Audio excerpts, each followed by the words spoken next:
of talent for fusing ideas of the party with ideas of China as a nation. But what he's done in a sense is he's updated the party's Leninist ideology for the current generation, so to speak. And I think this comes from a very unique part of his background. Wang, when he was an intellectual, even before he had risen to the position that he's risen to, described himself as a reader, and in particular, he was a reader of foreign intellectual and political thought, and so therefore he had insights. I think that for the time in which he was forming, I think his big ideas about culture, cultural sovereignty, cultural security, etc. He had a fairly unique perspective on the world of foreign ideas and trends in that area. I think that made him very valuable. Huning was the visiting scholar in the U.S. in 1988, and he later wrote America Against America based on his own observation. How would you evaluate that book? Right, so there's a fascinating history there. Of course, that book has, among some circles, become very popular once again.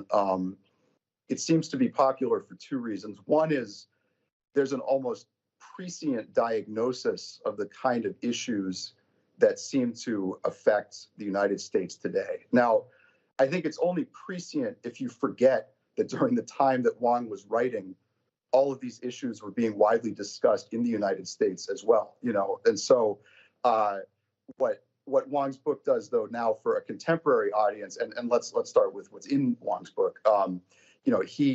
He visited the United States. He traveled to multiple cities. He looked at social relations. He looked at sort of what everyday civic life, cultural life, social life looked like. He was very interested in values and ideas. What got people excited, and also in the dysfunctions that he saw around him of American society. And so he put all of this into this book, America Against America. In the process, he also, found a lot about the United States to admire. And, this is coming from his era also. He was very struck by the power of open information and communication. He was struck by everyday details that we wouldn't see as significant now, like community libraries where, anyone could wander in and borrow a book. This, obviously, coming out of China in the 1980s would have been a very, novel kind of thing, where libraries were mainly for scholars and very closed. He had that kind of that early information age enthusiasm about all of the connection that he saw going on around him, basically in the United States, and all the information that was moving around.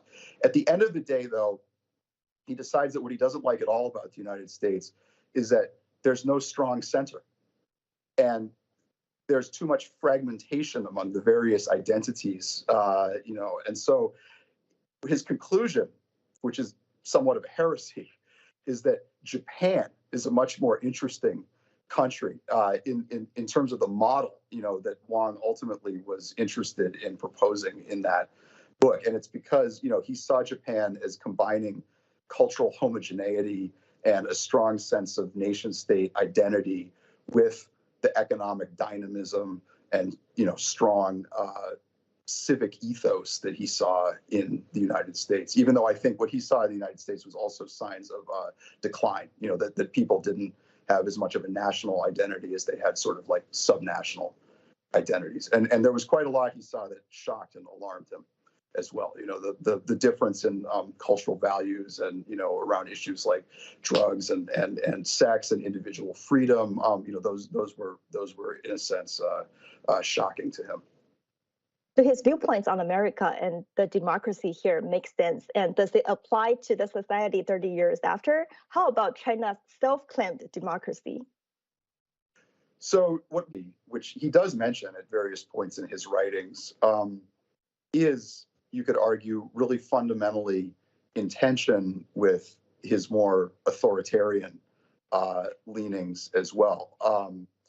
But ultimately, I think what Wang means by democracy is this idea that all of the members of society should be mobilized to participate in politics. That doesn't necessarily mean that they should participate freely or that they should, move according to their own goals and agendas.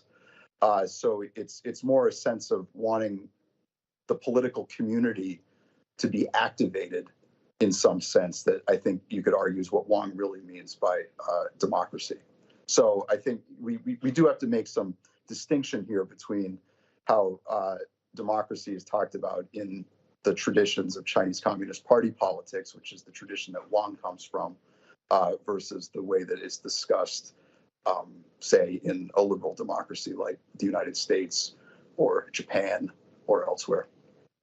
In late 1980s, Wang沪宁helped devise the theory of neo-authoritarianism, stating China needed a heavy-handed state-of-guide market reforms, arguing for a necessary concentration of central authority to carry reforms out.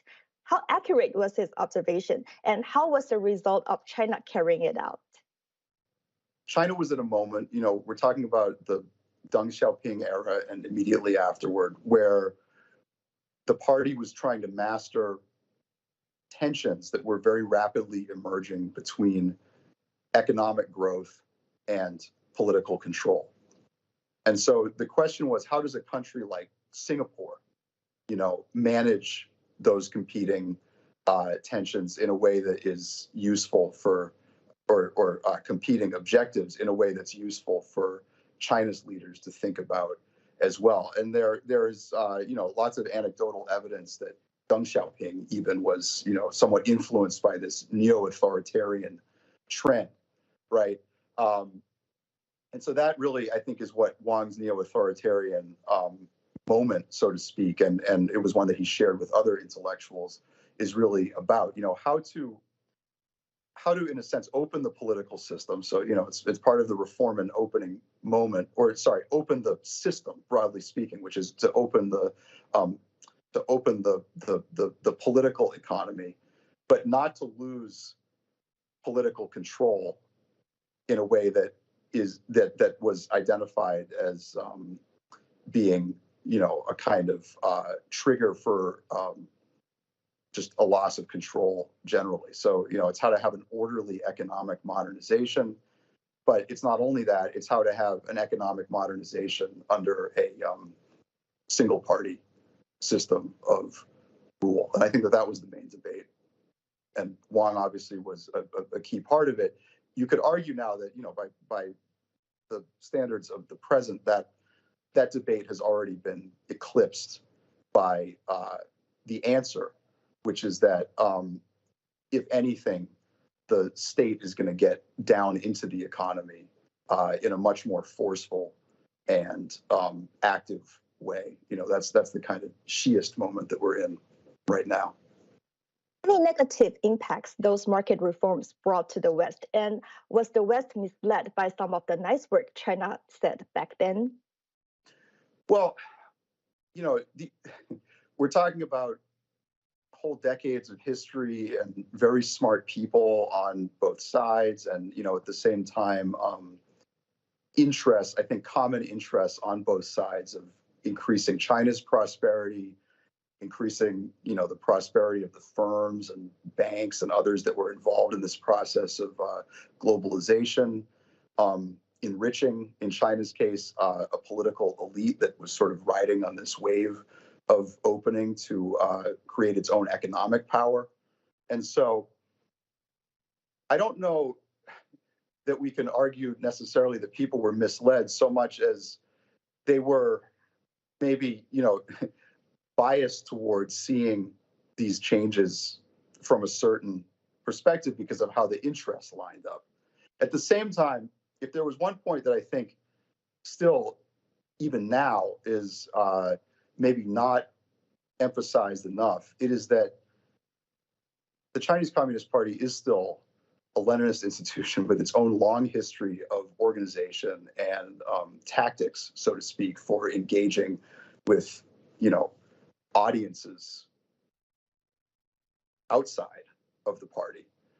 And to this day, there is an external messaging system that creates messages for the benefit of external audiences, and there's an internal messaging system that creates messages for the benefit of insiders. And so I think that the lesson there is that when looking at China generally, one always has to be focused on both at the same time. It's important to understand how external communication is being crafted and what its intended effects are, which is a kind of classic propaganda question, and also be focused on the fact that there may be very different signals inside of the, that are coming from inside of the political system and that are intended for a very different audience. And so whether one is misled or not, you've at least got to arbitrage in some way the difference that exists between those signals, those different modes of communication. How was Wang Huning infused the core of Marxism into the slogans he devised? And we know that he, however, believes in relativism in politics instead of absolutism. Any ambivalence in between, since Marxism seems to be the only truth for him? And does that, denying universal values from the West, creates legitimacy for the CCP? Wang is arguably more of a Maoist than he is a Marxist. And what I mean by this is that Wang's focus on the role and importance of culture and his belief that if one can change belief systems, then one can ultimately change history is much more consistent with Mao, say during the era of the Great Leap Forward or during the era of the Cultural Revolution, than it is with Marx, for whom ideology was much more of an effect of deeper structural changes in the mode of production for society as a whole. So Wang's almost postmodern emphasis on ideas and the kind of functional role that ideas play in political systems is actually more of a kind of Leninist, Maoist, again, very, very kind of 1990s viewpoint, in the sense that the role of political culture and how it can be used to unify, how it can be used to mobilize, how it can be used to reinforce a sense of national community, if it's just applied forcefully enough, that is how I would, in broad strokes, characterize Wang's thinking, and actually, some of the differences that lie there between his thinking and Marxism. On the other hand, he is an intellectual of the party. So his role, so to speak, is to think on behalf of the party and to think on behalf of the country. And so he's positioned that way, but that doesn't necessarily make him a Marxist. It makes him sort of something more of again, a party intellectual, and now at a very, very high level. The CCP is going to host its 20th Party Congress later this year. Any doubts for Xi Jinping getting his third term? Will it become a bigger threat to the world's peace and prosperity if he does get the third term? And any chance that China might go backwards to the Mao era, as some analysts worry? Well, I think there's speaking of universal, I think there's almost universal consensus at this point that Xi will not step down at the 20th Party Congress, or maybe even, for the remainder of his natural life or his ability to remain in power.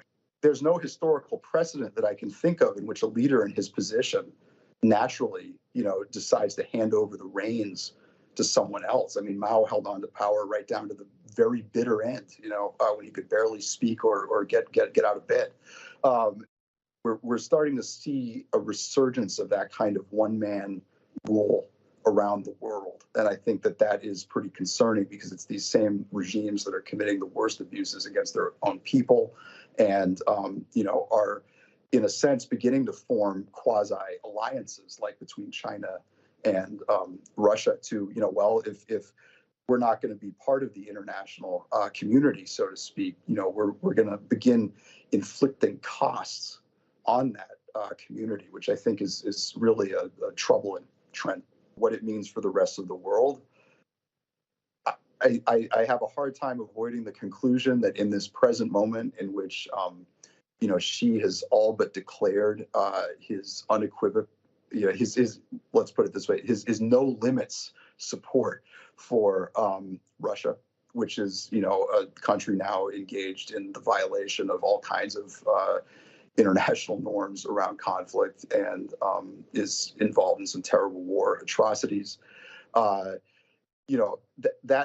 is not necessarily pointing in a more peaceful direction for Chinese foreign policy. And to be honest, it's not necessarily pointing in a very optimistic direction for people living in China today. Because if Xi is committed to a more agonistic relationship with the West, like Russia, then there are a lot of things that follow, a more aggressive posture toward Taiwan, toward India, toward other players in the Asia Pacific, more focus on policies that can support the effort to rapidly militarize China's society and, create a country that's capable of engaging in and winning more conflicts in the future. And, this is, I think, something that could have a real impact even in 5 years' time. We already see from an economic perspective, from a kind of policy planning perspective, a real emphasis on militarization, on closing that gap, on innovation and technology, all being pushed toward, so-called dual use areas. So there are a lot of indicators here that point toward a kind of buildup, in the nuclear area, in missiles as well. And that's not a policy orientation that would change just because the 20th Party Congress happens. In fact, it may be reinforced by the 20th Party Congress, although, typically real policy is made after the Congresses. But, I think there's a lot to be focused on there. Let's put it that way, and a lot to be wary of as well for the rest of the world.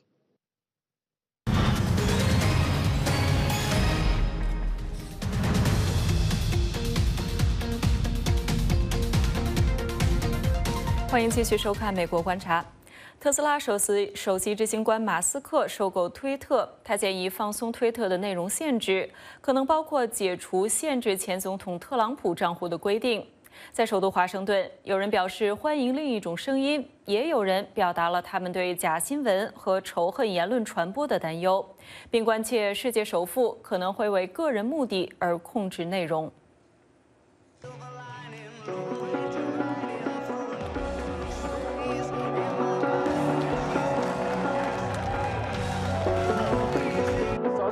Design. So congratulations to the design team. You've done a phenomenal job. I've enjoyed working with you every week. You guys are amazing.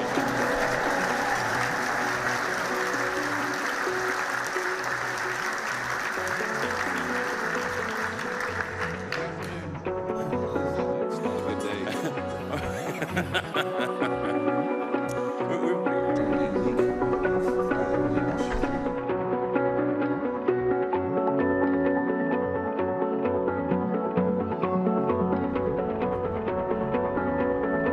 There's not several owners anymore, so that kind of gives him all the power over it.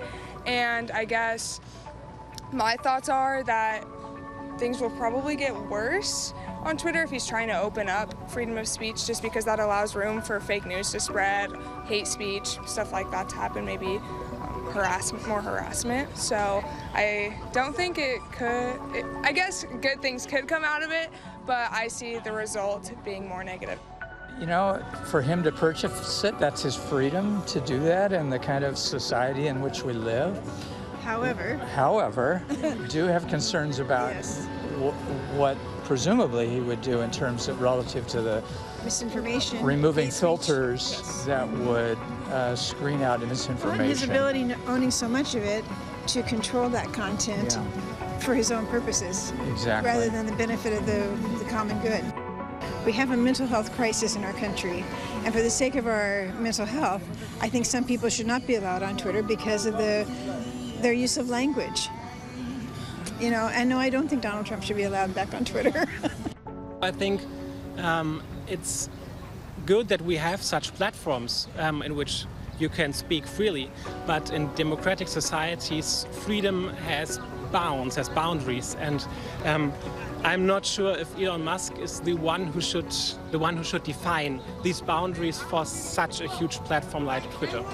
The incidents with President Trump, I think, showed that these platforms have much influence on our public debate. So I think it's not so good if this is in hand of one human being, and I think Mr. Musk is also one human being who is driven by, of course, his financial interests and not driven by the public interest. Why it's exciting news? Because of freedom of speech is at the foundation of our country, of this country. And you think that thanks to Elon Musk we could have more freedom of speech? Well, it's another voice. I think that voice has been suppressed, and I think we need to hear all voices.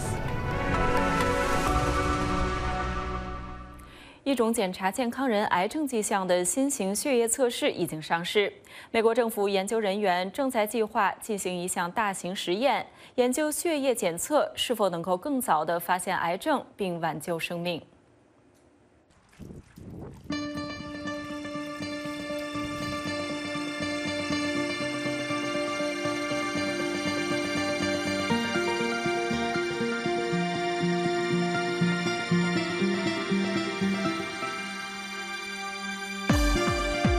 How did I feel when knowing the cancer was gone?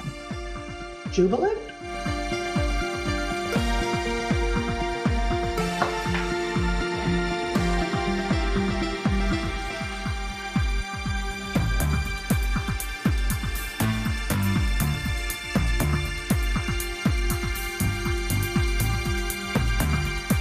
The NCI is actively planning a large randomized control trial. We released the request for information to explore what companies that make these multi-cancer early detection assays would be willing to collaborate and participate with us and have their assays formally evaluated. In addition, once we get to the point where this trial is up and running, we'll need many Americans to sign up and participate in whatever studies we get off the ground.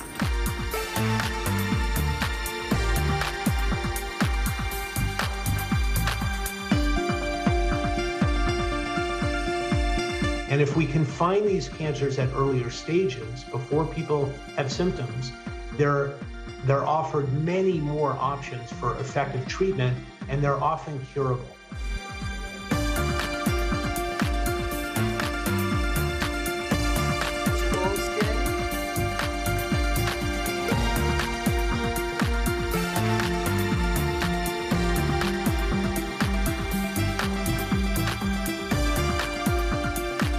But there is no perfect lab test.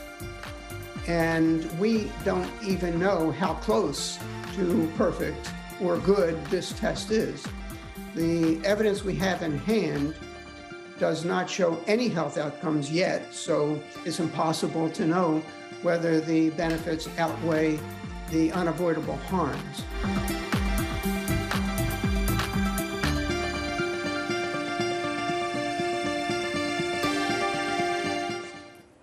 以上就是今天美国观察的全部内容，感谢您的收看，我们明天再见。